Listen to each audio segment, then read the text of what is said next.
silence track.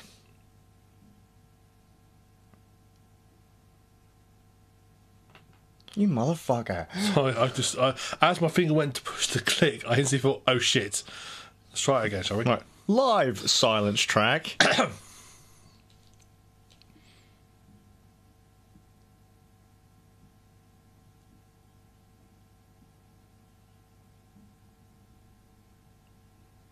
That'll do. That'll do. You got chat up? I've got chat. Good. Oh, good. I've omitted in the silence track. Oh, damn. I've got chat there. And, you've got different blade control room. Dashboard, that's what I want. There we go. Right, we have chat for the stream. We have chat for YouTube. Cool. And I'll be... Restream actually has a new chat API, by the way. Oh, they fixed that. They made it so it actually works. It's completely new. Well, shall we try it? Yeah, why not? Open in browser. Okay, well, I will check this repeatedly and see and compare it to what the YouTube and the thing. We'll see if it pops through. Sure. Right, so we're good to go. Good evening, everybody. I'm TheSuffolkRam. Skazz. Welcome to episode 106 of the Around Nerds podcast, live. Woo. Maybe audio. It's something. I don't want to release any of that jank audio. No, unfortunately, Skazz is now back in charge of production, which means... Well, for you, it means better audio quality. For me, it means my life is gone because I'll be spending 6 hours while he sets up. I need to move that microphone 6 millimeters to the left. Hey, you're lucky. I'm leaving it where it is for now because I don't know if that's the Linford microphone stand that whacked the hell out of Bard. What was your opinion of me to this? Motherfucker. What a dick. And then I'll get, why was he slapping into the microphone? Why didn't you fix it? Because I'll start fixing it when I get the rest of the microphones rigged up. Yeah. I used to randomly scream into the microphones as well when you used to do it as well, just to blow your eardrums as they came past. Yep, I remember you shouting. I remember random claps. Yeah. You wouldn't believe some of the sounds that we've picked up on those microphones while sitting there editing the audio. The odd fart every now and again. Yep. Oh, it's like that was one that you enjoyed a little bit too much. I was still editing when we did Space Barbarian. Yeah, we were. You were. Jesus Christ. To be fair, that was we were all sleep deprived because I think we didn't start the first broadcasting the first podcast about 11:30, and then when we spent 2 hours on that, we then stopped, had a little break, and then we started the second one at like 4 a.m. Yeah, and sun up, mate. Yeah, and we were all sleep. Well, you were probably all right, but me and Bard were definitely sleep deprived. I was definitely sleep deprived. I briefly fell asleep at one point, I think. That was quite normal, actually. When Bard was talking, I've got it on a few of the videos. 1 minute you were there, and then the next minute's just like... Just starts to drift. Bard has that effect on me. I have noticed that the 24-hour live stream is proof of that. That when Bard starts talking, Ram starts tuning out. Even in real life. Yeah, pretty much. Like it could be like explosions and I don't know. Space Barbarian is the best barbarian. Any of one of our long-term listeners who remembers Space Barbarian. Yeah, and Fear Tractor. Fear Tractor, yes, Fear Tractor. That's a show we've got to produce at some point. Fear Tractor. We must at least a couple of episodes of Fear Tractor. Yes, a spoof. Right then, so let us begin. Yeah. If everybody's sitting comfortably at home, and if you're not, tough. If you're at a gym and you're listening to this, do you really think gym goers are going to be listening to Round Nerds podcast? Yeah, well, you never know because we've got 53 people subscribed to us. No one from Round Nerds podcast will be down the gym because it's gone over 2 weeks since New Year. New Year's resolutions have literally evaporated at this point. Yeah, you're absolutely right. I think the gym must be like when an MMO is first released. Then about 2 months later, half the people disappear. Yeah, that must be what like being a gym after New Year's must be like.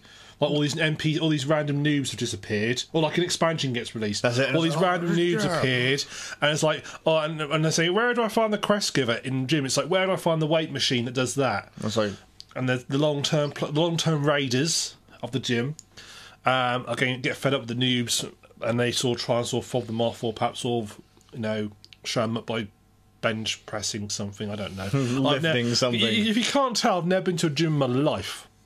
Really? No, I thought you went to a gym like every day. No, I went to a gym once to watch a WWE wrestling match. As you do. WWE came to Pontons. Oh, aye. Or it wasn't like any of them on famous. It was like some like low tier person. And yeah, me and my friend, one of my friend who's in cousin of mine who's into wrestling, and he didn't like going to things alone. So I said, "Oh, do you want to go along?" Yeah, I'll go along. I went along and watched this, and he was like, "Yeah, but they're all punching each other, but they're clearly not actually they're clearly punching each other, but they're clearly either pulling it or they're bracing for it." Can I throw out there that wrestling really fucking hurts? Oh. You know, we all know that wrestling is fake. However, it's been said... Is that Charlie, Gina, or you? Oh, that's way too short to be me, for Christ's sakes. Even my ass hairs are longer than that. That's too much information. For the audio listeners, I've just found a hair in the bottom of my teacup, which I think Skazz might have strategically placed there just for me to have at the last sip. That could have been a benzel. Obviously, if a little mouse just pop up in the cup. Eek! It's like, why does this tea say so mousy? It's like, just as the mouse pops out, hops out of the cup, and they just go like this. One rodent or two rodents? Plop. Just dip him in, just dip him in. That's when you have too many mice in your life, because all of a sudden you suddenly realise that, you know, you have to use them as day-to-day objects at that point. You need more keyboards at that point. So, anyway, back to what we were discussing. Actual stuff. Yeah, it's come. Well, Twitch has come through. That's good. But you always used to. What can I say? Oh, so what have you been playing, Skazz? Right, so we recently went through Silent Hill. We finished Silent Hill on... we did that, Thursday? You can watch the live stream, well, not the recorded live stream, on the YouTube channel. Link in the show notes. Ooh, show notes. Link in there. Do people actually read the show notes? Probably not. Yeah, probably not. To be honest, I used to write really long, detailed show notes. Now I'm gradually getting down to like just small, one-sentence paragraphs. Like, in this episode, TheSuffolkRam discusses this, Skazz discusses this, Middlemeister, he's turned up, he's discussing this. Middlemeister just says, turned up. I have to go at the end, because at the end I always put, thanks, TheSuffolkRam, Skazz, Middlemeister, or I have to change it to TheSuffolkRam, you know, again, Skazz, or TheSuffolkRam, Skazz, and Bard, and what have you. I do it every single time, I have to change it. It's really annoying. I can't do the template. I used to do that with the metadata for the actual MP3 files. Yeah. What a nightmare. Oh, look. Fucking not here. Don't fucking change that. Stop. Bastard. My metadata is not... I keep metadata really simple. It's obviously a video artwork. Oh, did I send you the files for last week? Yeah, so what I did was I actually took the WAV file. So I've got the intro to add to it. Then oh, yeah, sure. So I took the WAV file. I chopped a little bit off the front because it sort of didn't quite make sense, just a little bit. Okay, cool. Put the intro in and just re-rendered it as an MP3. Yeah. I could use MP3, but I wanted the intro on it, so I just sure. in. I just put it through. Actually, to be honest, one of the easiest ways I've found to edit MP3 tags is iTunes. Yeah, well, actually, that's how I used to do it way back when we started. So simple and easy. Yeah. I'd actually create the MP3 with iTunes. Yeah, I think we are under... the artist is Ran Nerds, because I thought... I used to put people's name, but it was just easier just to put Ran Nerds. Yeah. The album's RN Podcasts. Yeah. And then I think all I do is track number. I just put as the episode number. Yeah. So then at least it's in order, regardless of whatever happens. Sounds fair. That's it. Put the artwork in, save it. God, good. Upload it. Save it, God. There you go. What's the endorsed by all major religions? Yeah, endorsed by. Yeah, this podcast has God and the Holy Trinity's seal of approval. Stamp. There you go. Yeah, Silent Hill, which is probably not endorsed by any religion at all, ever, full stop. Unless you put the first one, which is all about like a religious cult. Yeah, that's a cult. And even then, I don't think they'd endorse it. But when does a cult become a mainstream religion? Well, didn't they say there's actually a rule for the definition of a cult? The difference between a cult and a religion is that the person who founded it has... If the person is still alive, it's a cult. Right. And if the main kind of base of the religion is dead, then it's a religion, not a cult. But then by that logic, because a lot of places still consider Scientology a cult, but the main guy in charge that you said that is dead. Yeah. Well, I think people consider it a cult because it's too retarded to be a religion. Yeah. It gives religions a bad name. So, Hey, if you believe in it, if it's something that gets you through the day, you believe in it. But we went through Silent Hill, and Silent Hill 2, and that was a bit of we agreed that was a tad of a nostalgia killer for you, wasn't it? For me, it was, yeah. Now, I'd never played through the entirety of Silent Hill full stop, so at the end of it, because it was tank controls, wasn't it? I decided that I would play through. Well, it was a game that I'd wanted to play since probably the beginning of last year, Onimusha Warlords, which came out on PS2. Yeah, man, it was recently re-released for Nintendo Switch, I think Xbox, PS4, PC. I could be wrong on that one. But it was very recently re-released. Had I guess a minor remaster. I don't know how much work they did. I just know it's in 16:9, and some of the character models have apparently been tweaked a bit. I must have, because I watched your stream and I didn't realise that was the remaster. I thought that was the original. Mm-hmm. I thought that looks really good. But it does still look like a PS2 game. Oh, yeah, for sure. And it still plays like a PS2 game. It's not like the Spyro remaster where they've completely... Yeah, they've done it all from ground up. Yeah. No, I don't think they went anywhere near that. I mean, I didn't even know it was coming. It was it appeared on the Nintendo eShop like a month ago, if that. And I was like, you know what? I quite liked Onimusha Warlords. It was a pretty good game on PS2 early days, like 2000, 2001. I thought, you know, I'll grab that. And because I recently got a new memory card for my Switch. It's nearly full. Yeah. Nearly full. With your Switch? Yeah, again. I've only just put a new memory card in it. Well, the trouble is, with big memory cards, those games are so big these days, aren't they? Well, not on Switch, they're not. Anywhere between 2 and 11. I think my biggest game on Switch is 17 gig. Oh, yeah, of course, 17 gig is a tiny game, isn't it? Well, in the grand scheme, like compared to that same game on PC, which is like normally double, triple the size. Yeah, yeah, certain games. Yeah, well, I mean, like you got to think that Doom on Switch is only running at 720p and sometimes less. So the textures have like dropped clean off the planet. So they're saving a lot of space there. But Angie's message just said, "But our podcast 100% baby seal free may contain traces of Panda." May do. Now, see, I've got a friend who's nicknamed Panda. So whether it's got traces of him in here, I hope you're going to have to ask. Well, I hope so, because he sent me a referral link for Norwich Union. Oops. That's what you're saying, that you've actually carved pieces of him off? I may and have left actually done that, yeah. He's now beginning, what? It's like a bit of a mafia right now. Where were we again? Onimusha Warlords, PS2 remaster, game size on the Switch. You filled up a memory card. I can't believe how big some Switch games are. They're not actually that big.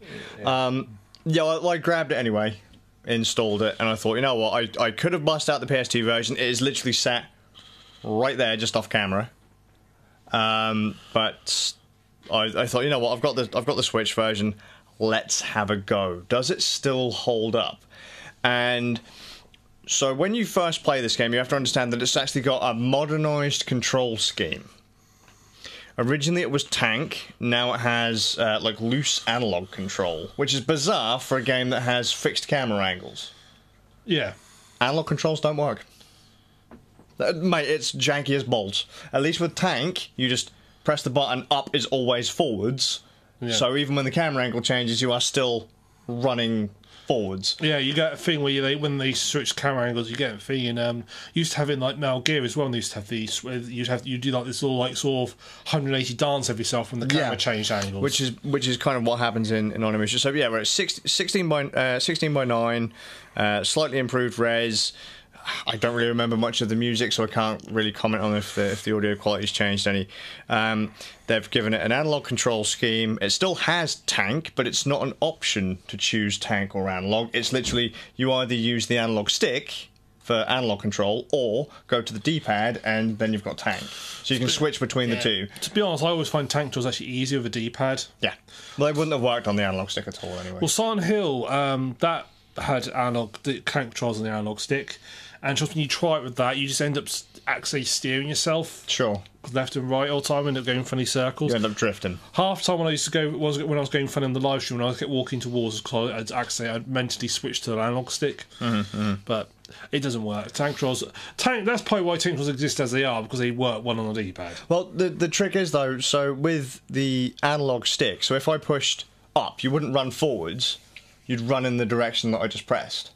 Yeah, but then, as you said, the second the camera changes, you start wiggling about. It was quite handy to start dodging attacks, because sometimes skipping past enemies is kind of awkward with tank. So then you just quickly go to analog and you'd be zigzagging around enemies with no trouble at all.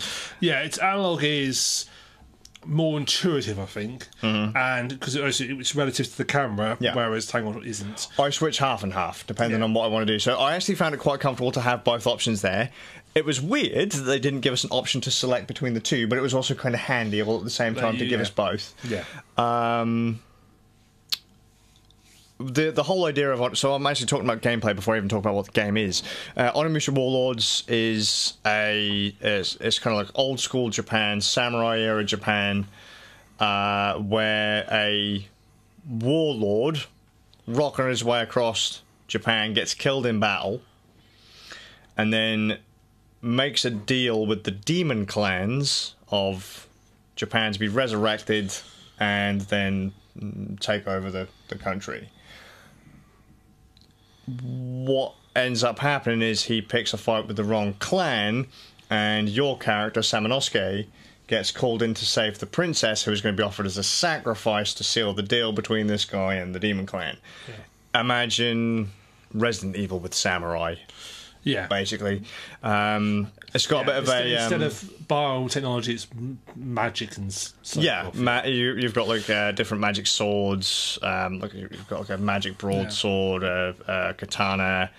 I thought, doesn't at some point someone else get killed, and that's why he has the ability to bring Zorb demons? I thought he got killed at the start. Right at the start of the game, you get royally whooped. So you find the princess that you're supposed to save right at the start of the game. And then all of a sudden, so you wreck the little tiny demons that are trying to kidnap the princess, then all of a sudden this big bastard turns up and just clubs you to death. Yeah. Like one hit, you're gone, and then all of a sudden the ogre clan basically do the same thing to you that's happening to Nobunaga, but instead of, he's signing a deal with the devil, you're signing a deal with the kind of the good guys. Yeah, with God. Yeah.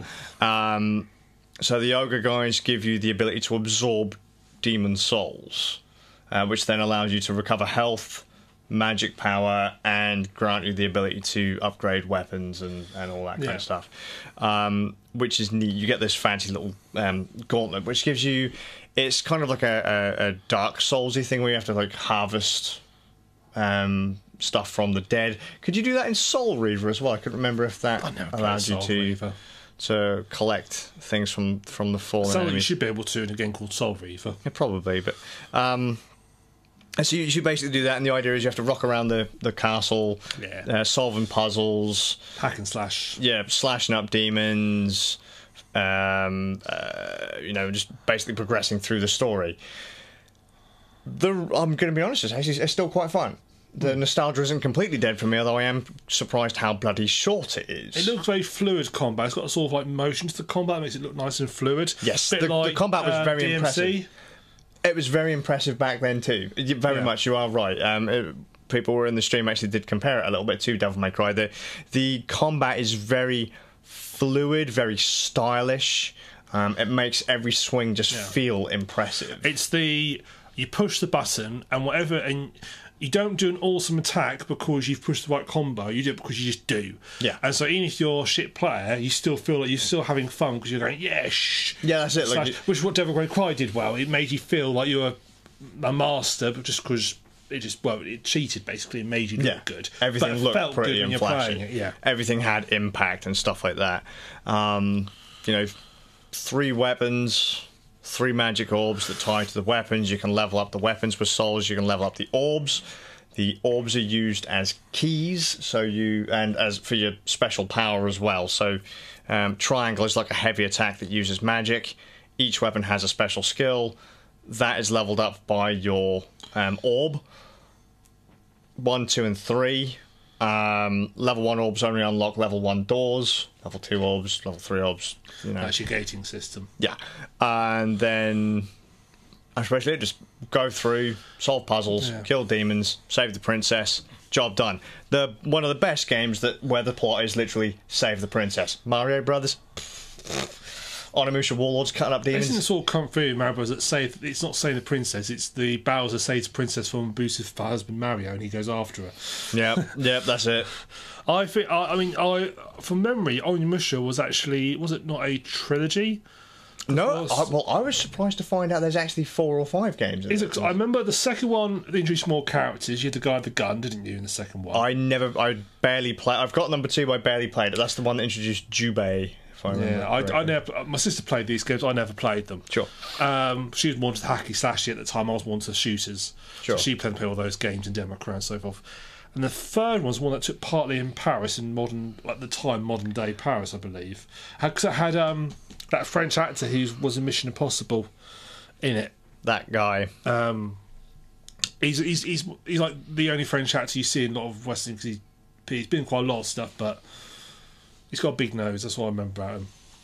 I ain't got a clue. You'd recognise him if you saw him, I think. Sure. But you wouldn't know what his name is, but you recognise him if you saw him. That guy. He's doing quite a few. He's one of those actors who pops up everywhere. Well, usually playing sort of side minions you get killed very shortly in. Oh, fair enough. But no, I didn't actually. I might have 3, but I don't know. I don't really know or remember anything about 3, so I'm just going to say that I've only played the first 2. Really enjoyed. Gene Reno. There you go. Well, there you go. I whooped the shit out of the first one when I was younger. I'm powering through this time round. The castle feels so much smaller. Some of the puzzles are cheap as fuck. There's an entire section where you have unskippable cutscenes.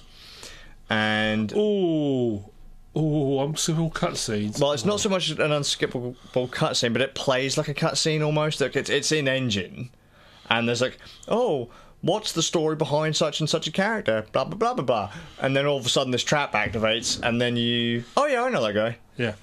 Then you have to go through 3 separate puzzles. Link in the show notes a picture of Gene Reno. Which are directly tied. So they are. I can't remember who the support character is. Kaede, the ninja girl.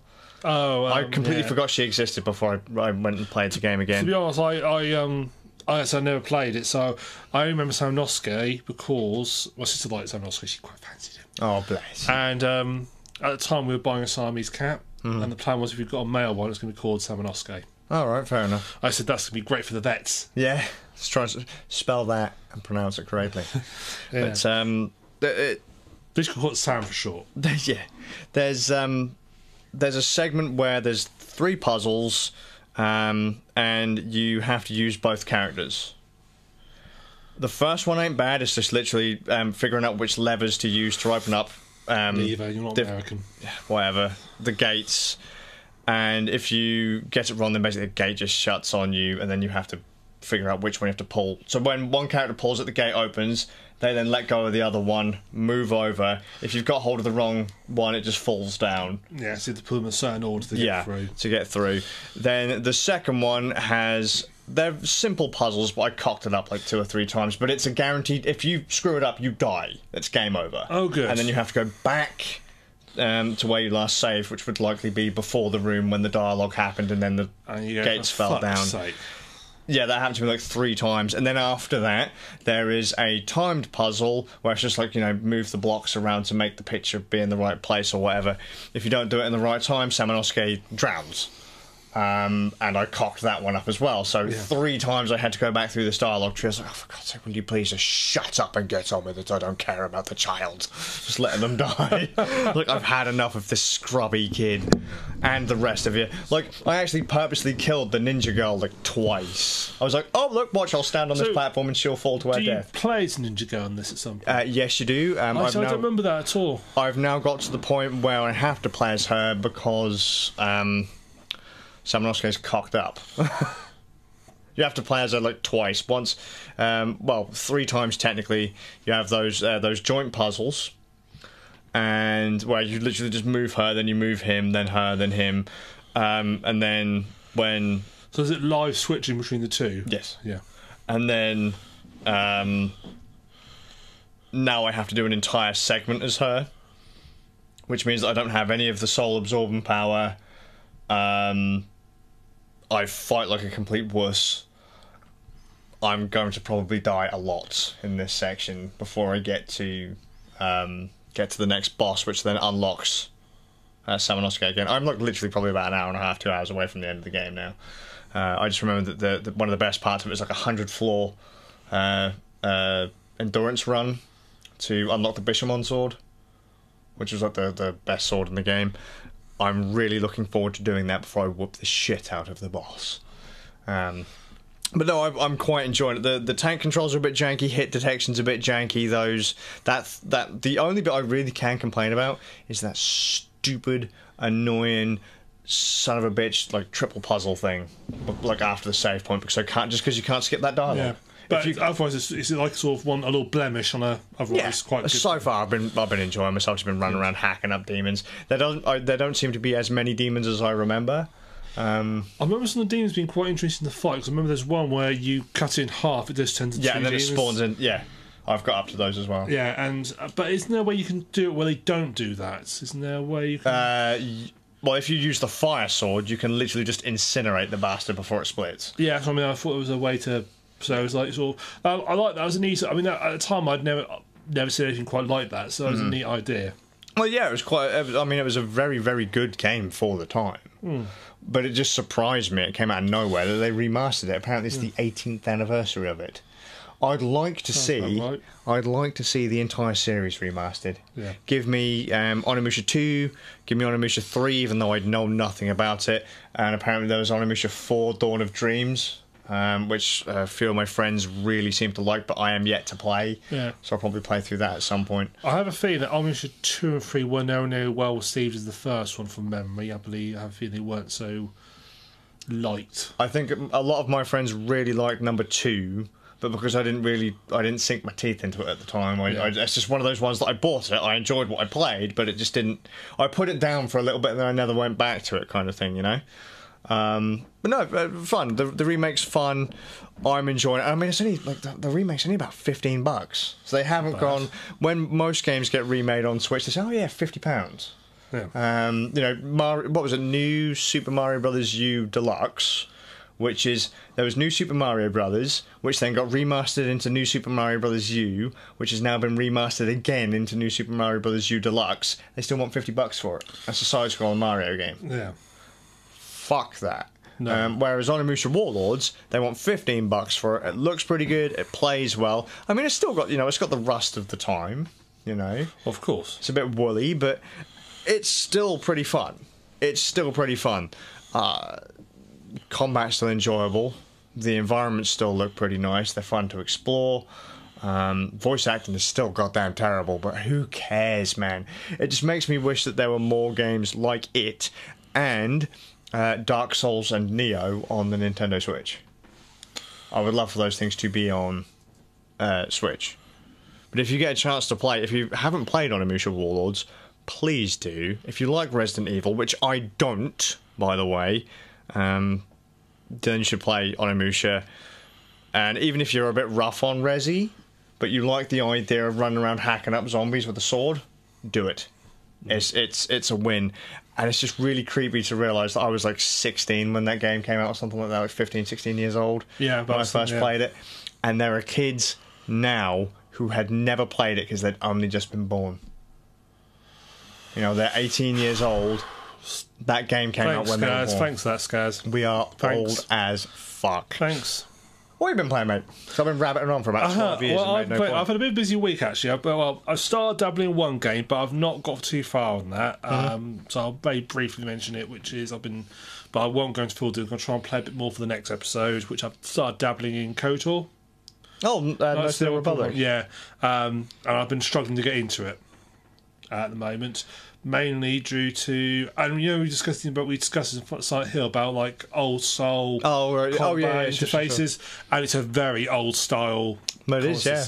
And so it's struggling to get over the hump of not getting frustrated with it.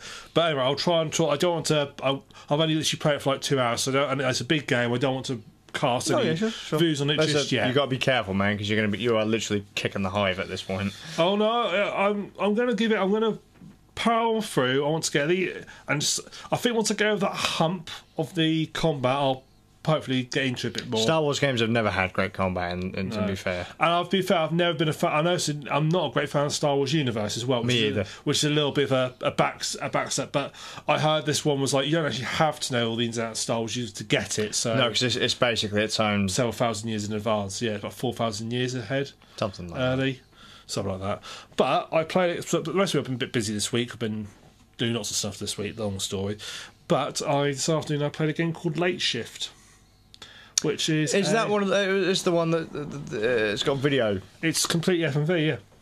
It's basically it's basically an interactive movie, effectively. Those are quite popular right now. Yeah, this was one of the ones I saw because obviously we had them in the past many years ago with was it Dragon's Quest? Was like an interactive movie where like you sort of chose things to push buttons at certain times. Dragon's Lair. That's it, Dragon's Lair. That's on Switch as well. Is it really? They remastered it for its anniversary. Oh, good. Is it still as hard as the original?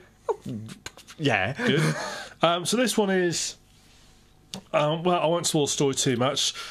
Basically, you are a guy who works the late shift. He goes to work doing the late shift at a parking garage, like a valet parking garage. And he's there, and he... while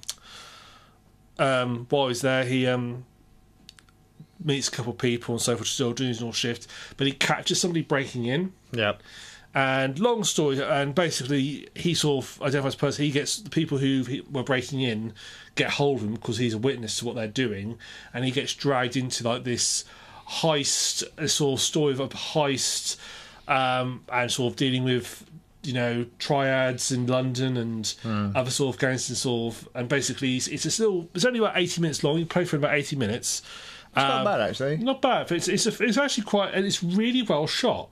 It feels like a film. They've clearly spent a lot. But it doesn't. When you watch like a lot of people and games or videos and so people like games developers first, and they make it feels very.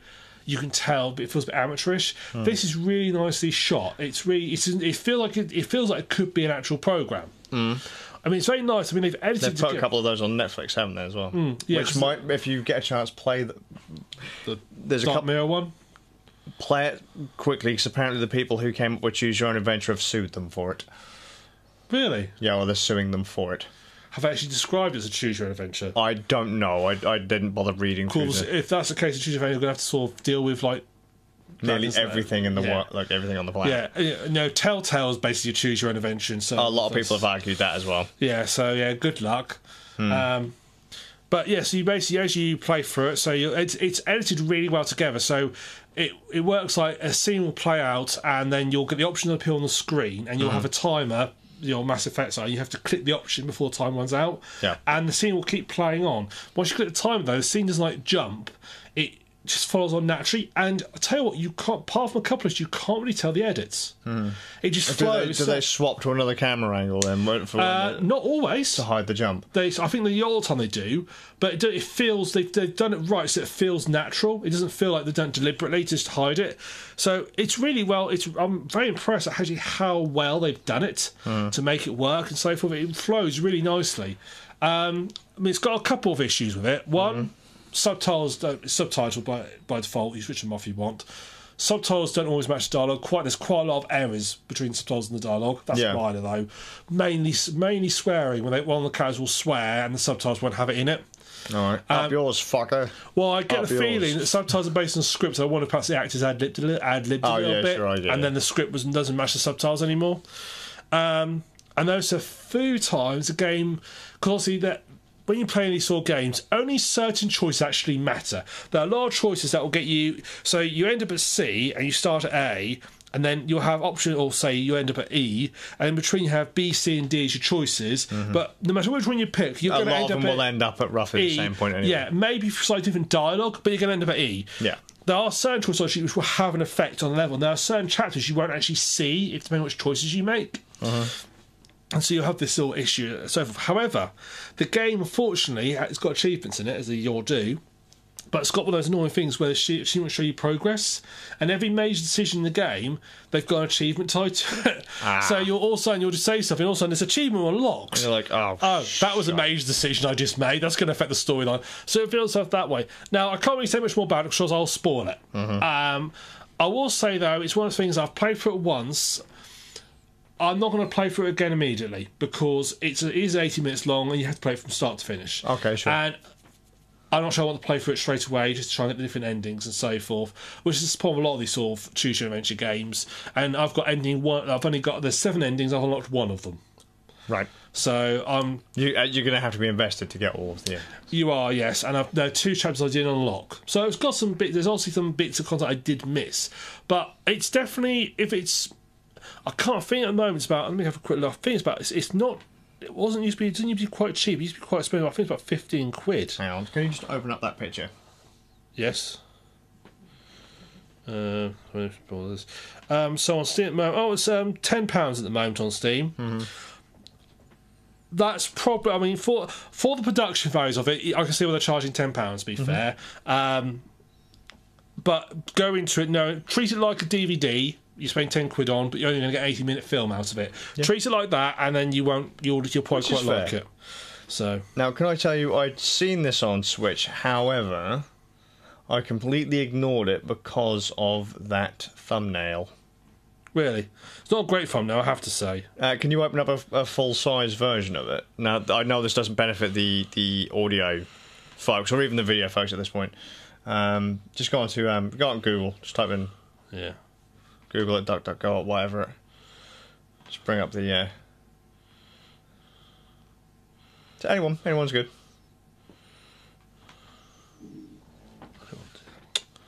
Sorry, I clicked the wrong button. He's clicked the wrong button. I'm not trying to drag this out. That's from view image.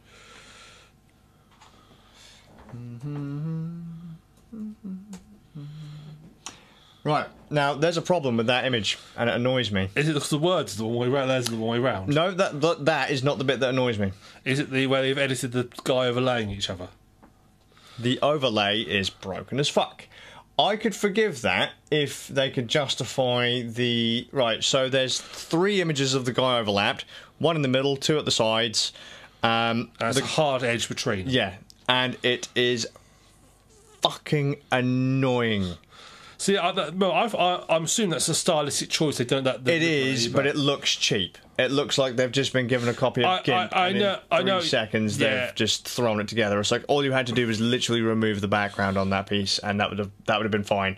I would have completely understood that. Or if they'd have done something a little bit more stylized than a hard black line, I'd have been cool with that. But just know that looks like you've given it to some scrub to design your logo. And they've gone 30 seconds in Photoshop. Fuck, that's an MS Paint job at this point. Do something about that logo, please. I completely ignored your game because of that thumbnail. As stupid as it sounds, I just completely ignored it because of that thumbnail. Yeah. I felt that because you couldn't be bothered to do something with that thumbnail, clearly the game was going to be jank too. Yeah. To be fair, some of the freezes as well look really naff, like that bit. When you're playing it, that's all right, but it looks really naff there. You see that? It doesn't look great from the thumbnails. Yeah, I mean, that bit there, for example, just looks quite naff. Some of it just looks like an Android game. It looks like a phone game. But where they've just they've gone kind of derpy on the interface, please do something about it. When you're playing it, you don't notice it because it's starting because you don't want to break the flow up. Well, no, but even just watching the trailer, I was like, I'm not playing that because of the thumbnail. The thumbnail and the UI, I just could not bring myself to do it. It was just... But I mean, now that you've mentioned that it seems well shot, I'm tempted to give it a go, but I will be chewing its ass every fucking second that I have to look at that thumbnail. Yeah, well, just don't look at it. You only see the thumbnail on the Steam page and on the Steam... Oh, I'll get it on the Switch. Once it's running, you don't ever see it. Where have I put my Switch? Oh, it's here. So I'm not a great fan of the backwards writing. Yeah. Because they do the title sequence. They do. Funny we mentioned dragons there. Oh yeah, because the title sequence, because it's listening to you. But then you do the title sequence, all the half the sort of opening credits, they've done the letters backwards, which is great, but you can't really who they're meant to be. It's like there's some production company out there who's had their name put in the front credits, and we don't actually know who they are because you have to sort of like pause it and work out that's an A, that's a A is obviously not. That's a bad choice. A. That's good job, man. I want to flip that round. Look, it's got an A in it, it's got a T in it, it's got an M in it, it's got an I in it. It's like, mate, I can't read it. It's all back to front. It's like, what are you talking about? Are you high? Don't answer that. If lowercase would be a problem. Well, except for I. Except for I, because I is special. In all cases. Right, so let's have a look. Late shift. Late shift.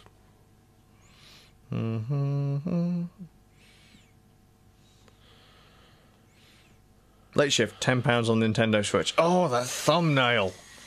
That fucking thumbnail. Please do something about that. That is just look, Ham, for the sake of people in the video. You see that hard edge? That is bullshit. Get rid of it. God, that's awful. Honestly, didn't bother me. That's just honestly all they've done to take that. I'm gonna snap a photo on a dark background. I'm just gonna overlay it over 2 other images. Lazy motherfuckers. Lazy. But that's what we intend to do. To be fair, if you ever see my Photoshop work, you know that's actually quite involved. My Photoshop and GIMP work is crap, but still, shoot whoever came up with that graphic. I'm sorry, but that was my 3-year-old. All right, let them off. Let them off. They're fine. But if you hired someone to do that, they should be fired. I'm just saying. What about that thumbnail? Would you prefer that one? Yes, that one's fine. That's fine. I'll see if I can show us the camera. This is not going to work very well. Oh, there you go. Up. Oh yeah, the camera's there, isn't it? Yep. There you go. The thing with the blue rim light on it. Oh yeah, I've got one of those, and I should know that. Well, here you go. But no, I mean, you've sung its praises, and Inky played the one on Netflix, which seemed pretty neat. Yeah. So I mean, I'm tempted to give it a go. Just that thumbnail irks the shit out of me. Yeah. Perhaps I tell you what I just want to do. So we are going to do. I presume we're going to do 24 hours again this year. Oh yes. When I was on my PC, we'll do it on the 24 hours. Righto. Oh, this is going to be painful. Yeah. Right, someone's going to have to launch it. It's like, I can't look at it. I can't look at it. Why, the thumbnail? I don't think you see it when it's launched. Someone just has to hit the button. I don't want to see it. I don't want to see it. Yeah. That'll be instantly like rage quit. I will table flip and walk out at that point if I have to see that. Yeah, we need to start playing our 24-hour live stream. Snap. Just punch my own Nintendo Switch because I can see the thumbnail. There we go. Right, well, that's it for games for me, to be honest. Right. And also, I've been quite busy. I've not even watched much TV. Oh my God. I've started watching a series, but I'm not very far through it, so again, I don't really want to pass judgment on it too much. I've started watching The Man in the High Castle. Oh right. Based on the Philip K. Dick novel, and yeah, it's interesting. I've not watched it enough for me to pass judgment on it yet. Sure. So, got anything for us? Well, I did watch. Right, here's the thing. Someone put this on the burner for next podcast. I watched Animal World with the wife, which is Is that the title? Animal World with the wife. Yeah, based on an old school manga. It's a Chinese production. My God, China is banging out some good stuff. Like decent animated fucking films and series. And this, this is a proper film, by the way. Looked like a really good high budget film. Say loosely based on a manga. It's on Netflix. Netflix have got the license and rights for it. I recommend people watch it, but I'm not going to talk about it until next podcast, so I can just kind of get my manga grounding sorted a bit. I want to go back and read. Is it something worth watching for next podcast? Yeah, because it's not very right. So I'll give you the grounding of it. What's it called? Animal World. So the idea is there is this very smart lad who's a bit down on his luck. His mum's hospitalised. She's been in a coma for a while. He's poor. His friend works at the hospital. He's kind of like a love interest of sorts, but because he's so down on his luck, he won't kind of approach her or anything. But she's always trying to help him every chance she can. one of the guy's mates, who seems to be doing quite well, is always walking around wearing a suit and that, says, look, I've just had a good deal come in, but I could do with some help. If you remortgage your house to give me some money... Don't do it. Yeah, that's like what everyone's screaming, right? If you remortgage your house, I can get this amount, you'll have this amount. It's a surefire deal. We'll have like a whatever investment of 6 million Chinese whatevers at the time. Yen, isn't it? No. I don't think so. Whatever. Whatever the currency may be, we'll have this stuff. Only trouble is, he cocks it up. He royally cocks it up, and then the kid... Renminbi. Yes, that one. Isn't that like the people's money or something like that? Yeah, so Chinese yuan. What is yuan? All I know is it's worth 11 it's one is worth 11 pence. Yeah, like it's you know, you're talking like 6 million's about 600,000 then. Something like that. So basically, because he has become like almost the guarantor, the backup for this loan or this deal, oh dear. It goes tits up. The group who gave the friend the loan comes after him and says, look, you're going to have to pay this back. You have no money. We know you have no money. We're like a bunch of shady ass motherfuckers. Like they almost come across as the mafia, right? You know, like we will do you in if you don't pay this back. However, we will give you an opportunity to... We've got a boat sailing off into international waters, and you can come and play a game, and you'll be able to gamble for... Bar's talked about this before, hasn't he? I'm sure he talked about a series where you went on a boat and you gambled, and if you won, you survived, and if you lost, you got There was well, as I say, it's based on a manga, but this is literally a new film that came out in June last year. So... he ends up on the boat, and the idea is that he just has to gamble away his debt. And if he fucks it up, he dead. So he'll get disappeared. It's an interesting film. It's well shot. The story's a bit out there, but it's definitely interesting. I just want to read parts of the manga just to see how loose it is, because I remember the story, but I remember it being a bit more gruesome in the manga than it is on the film, and it kind of happening differently in the manga. But yeah, it was a good film. I called the ending about halfway through, but I'd say it's still worth watching. It's really well shot for a Chinese film. Not to knock Chinese films, but they've released some really, really good, like I said, animated stuff, movies recently. So, I mean, when you think of a Chinese film, you tend to think of like Chinese martial arts films, something back in the 60s and that, and they were jank as balls. But we've got to face it, China's becoming quite a modern country. Oh yeah, for sure. Some of the shots are beautiful. They actually know how to pull focus. I know a lot of films that made in... I think we're so used to the idea of everything in China being crap. But I think it's because... Some of my favourite audio gear is currently coming from China. Well, I was going to say... Headphones and audio players and stuff like that all come from China, and it's all really good quality. I think what it is that there's always... They're now at the stage now where you're now starting to get the breadth of quality from the creature. The trouble is, I think we forget is that what most manufacturers do is the stuff that gets brought over here, stuff that's cheap to import. Yep. And that tends to be the shit stuff. So you're getting the full breadth of quality, where like the more expensive stuff... Well, the thing is, every major consumer item you buy has probably got Chinese parts in it somewhere. Oh yeah, for sure. Like so, China manufactures absolutely everything. Yeah, and so you forget this when you have it come on board. You forget the actual fact these parts are in this, and in your high quality stuff has got Chinese made parts in it, but you don't see that because it has like not Bosch, that's a bad example. It has a badge on the front which you think is, that's an American company or that's a German company. Yeah, well, you got Japanese, you got Canon, Nikon. Let's face it, most processors and phones, look, most phones, chips and stuff. Yes, it's all fabbed in China because you can't do it in America and in Japan and that because it's too expensive. Yeah, it's too expensive to run that kind of plant. anywhere else. So, and let's be fair, the Chinese are very, very good at copying things. They are. Do you know what's really funny? A chap actually made a decent DAC. He made a custom unit, an audio converter, an audio box, and they did like a run of them through China, like a cheap like mass drop or something like that. So they would get like a big bulk order done through China, and normally he'd do them in house in America. Well, after this sale happened, all of a sudden there were these off-brand versions of his box. Because obviously, like, they'd manufactured a load, they had all the plans, all the chips they needed, and so they just started releasing their own versions of them. Yeah. Good old China.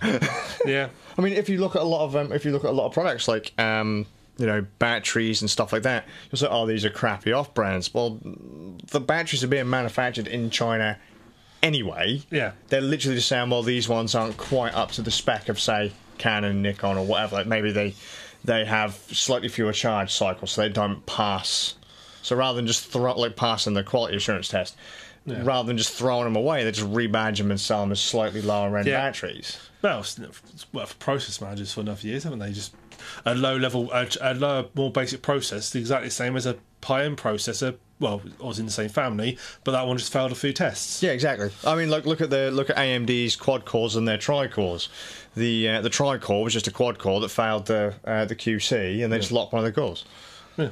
So and if you were lucky, you could actually go into your BIOS and unlock that core and assume that you'd won the lottery on that one. You could actually, if you didn't hit that one use case that would cause it to fail, you were pretty good.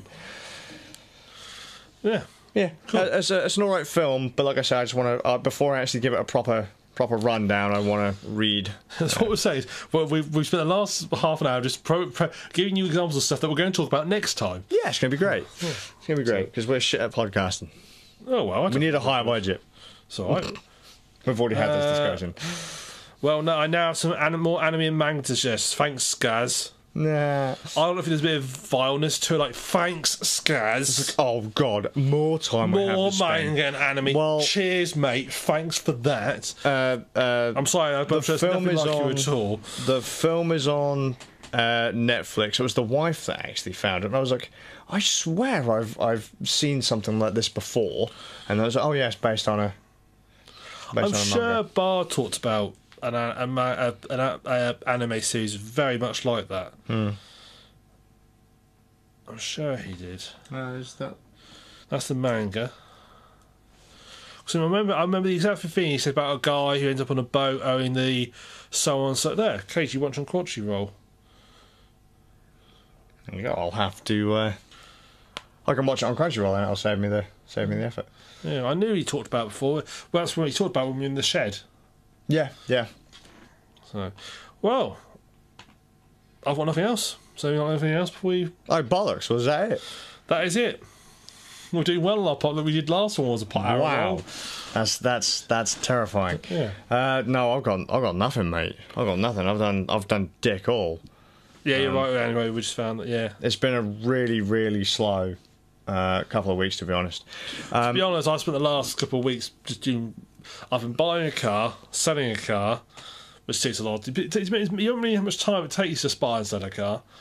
I've been setting up various accounting bits, getting things in line. So I haven't had much time to do anything else. That's all good. I work on my own game as well, which has been fun because I actually had time. Yeah, you started doing that again. Got back into it, yeah.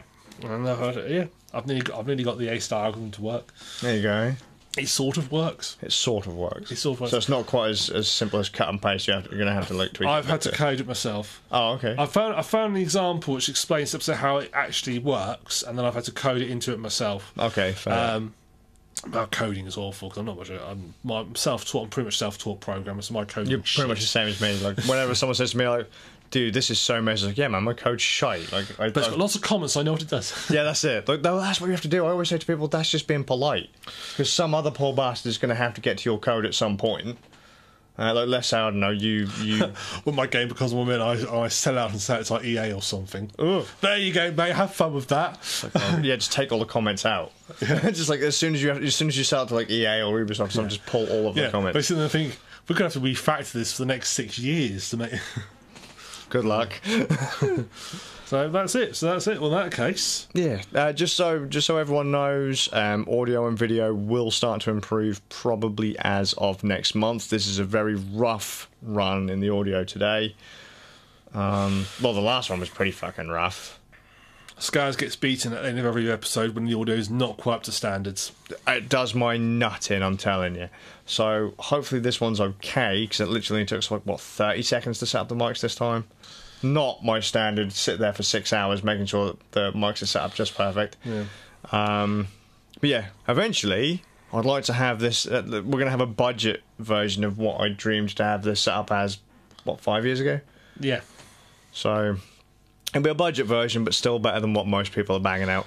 Anyway, Yeah. Oh god, that's real ego there. If I say that and it isn't, then it's really going to kick me in the face. Yeah, that's brilliant. Luckily, no one watches us, so we're safe. Yeah, we're safe. So we've got 3 viewers, apparently.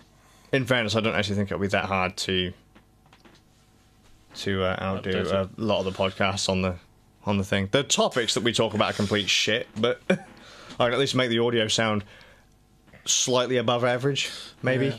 If we can drag us out for another 2 minutes 38 seconds, we'll last an hour. Oh god, no, I'm out. I've already like really talked my game up. Like I'm way above my actual level at this point. People are going to be expecting like solid gold. What they're going to get is shit. Yeah.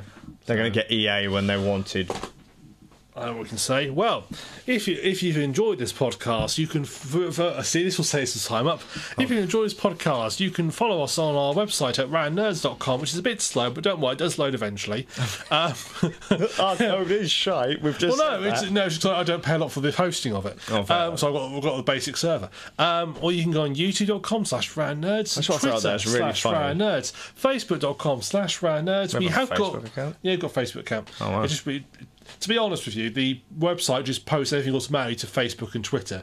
So to be honest, if you go on the website, you see everything that ends up on the Facebook account anyway.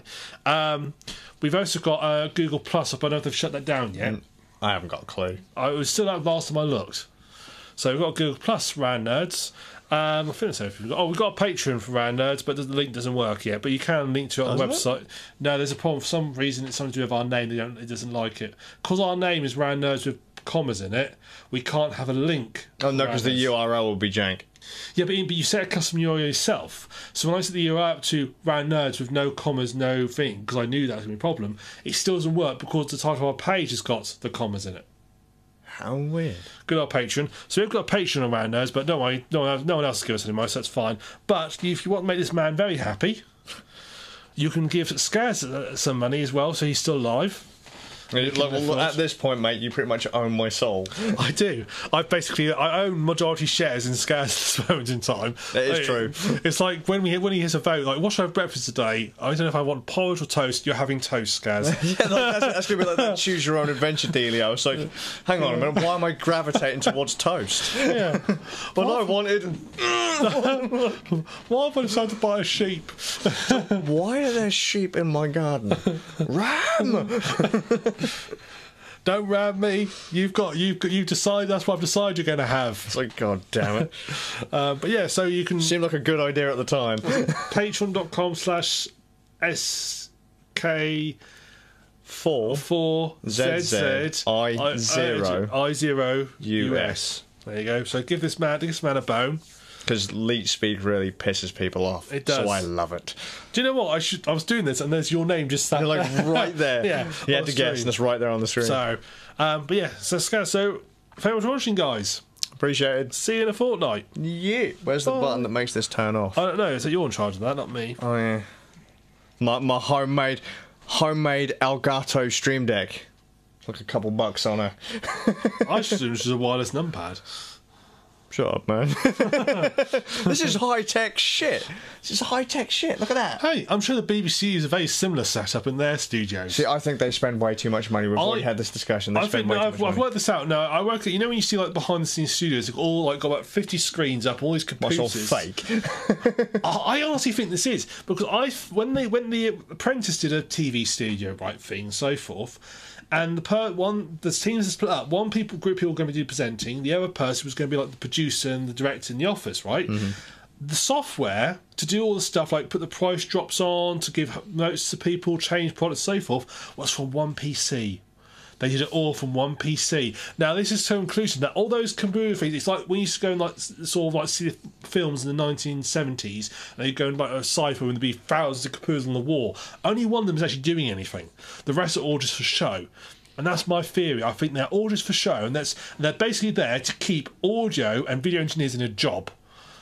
Yeah, you have to make it look really complicated so no one else dares go anywhere near it. They're sliding those things around. They're sort of like, oh, I'm just going to adjust that and stuff. It does sod all. It's not connected to anything underneath. There's plugs in it. 2/3 of the dials don't actually do anything. No, they're just if you lift up, they're just a hole underneath. It's like dummy plugs. Yeah, just a little bit of like sort of bit of sprung washer. They get a bit of resistance. It feels like it's doing something. Oh, really? So they've actually got pots there. Well, in case some random person comes in and starts twisting them. No, pots to expand. It's literally just a spring and a washer. Oh, well, fair enough. Yeah, just a bit of resistance. So it's like, oh, that does do something. You say, no, don't touch that, you'll ruin it all. Not knowing it doesn't connect to anything. And that's then they freak the fuck out and they never touch it again. Exactly, that's it. That's my theory about what these production styles are like. And now you know. It's the same at NASA. At NASA, you see the big command centre of hundreds of people and computers. It's actually all controlled from like a Linux laptop at the front. Yes. A little Raspberry Pi's there, and there's a guy on a laptop. No, there's the guy in the cafeteria just chilling out on his laptop. Sat there. Also, nowadays, put on a smartphone, isn't it? It's like, oh, yeah, fire the booster rockets now, and all that. It's just literally a GUI with a couple of buttons on it. Yeah. On the phone. Yeah. Launch spaceship, don't launch spaceship. Go to space, don't go to space. Self-destruct. What was the one that went up and exploded? There was a guy who's got that job. The range officer in NASA, of course we know so she doesn't have that job. There's a guy in NASA called the range officer, and one of his jobs is if the rocket when it's going up looks like it's going to like not make it to space, and it's going to miss and go off target and potentially crash around. And rockets when they crash aren't good because they're full of a lot of fuel. He has a self-destruct. Potentially hits the nearest city. He has a self-destruct button. He can actually blow it up. So when you often see when they've rockets seem to blow up in mid-air, some of the times it's not because they've exploded because they felt they've actually gone off target and they're not going to make it. So the range officer actually detonated them. Could you imagine if someone like the dude was just really depressed and drunk and just let it fall right out the sky? Well, no, the range officer always had that control when they were launching manned missions. No thanks. I ain't getting it. No way. Someone says to me, right, it's time to go to space. As you launch it up and you just get the range officer, Neil, I know you shagged my wife. Oh, shit. Red nerds in space. Technology conspiracy theories. Another exciting segment in Fear Tractor. Yeah. There you go. Fear Tractor. Expect to see NASA conspiracies in Fear Tractor. But not what you expect NASA conspiracies. We did go to the moon. That did happen. Let's face it, they get to the moon on like the power of like less than like a modern flash drive. Why do they need those computers now? They don't. No. The big conspiracy isn't about the moon landings, it's about the control room.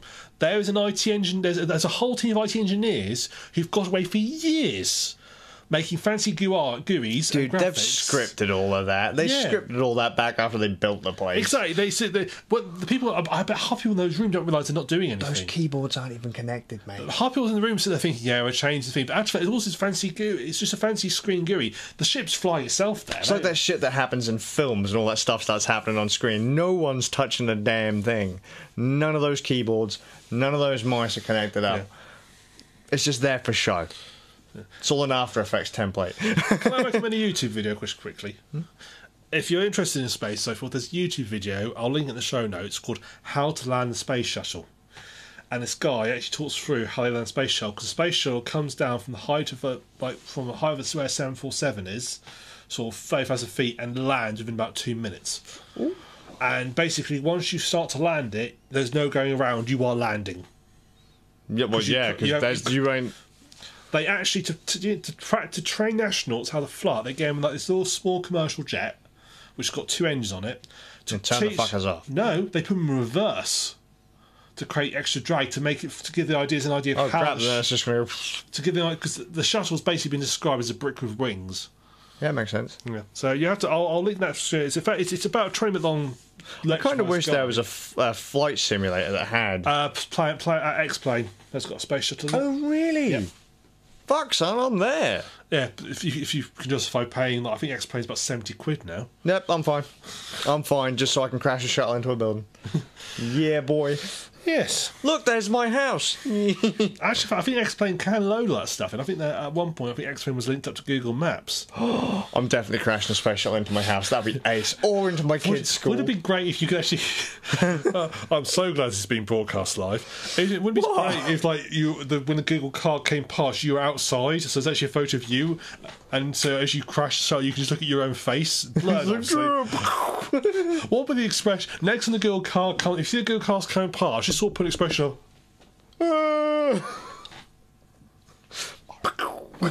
How can you say... What's the free space for... Oh, fuck.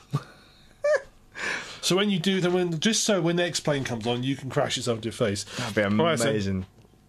One of my mates talks about how to fly and build spaceships. They're both in Germany, so he's originally from Germany. The comms were held in Germany. That makes sense. But it's intriguing and entertaining stuff. Well, if any of those talks are online with subtitles, send them our way, Annie, and I'll link to them as well. Yep. So, thank you much, Joe. So we've managed another 6 minutes onto that random thing. Rockin'. That's the Van Nerd's way. Let's get out of here. Right, goodbye, everybody. Take it easy, guys. Yeah. Ooh. Ow. Punch ram. Why, you little... Can we add some sound effects in the like... Ow. And grunts and... That sounds like an old like Streets of Rage or Final Fight, like an old Super Nintendo side-scrolling fire. Right, anyway,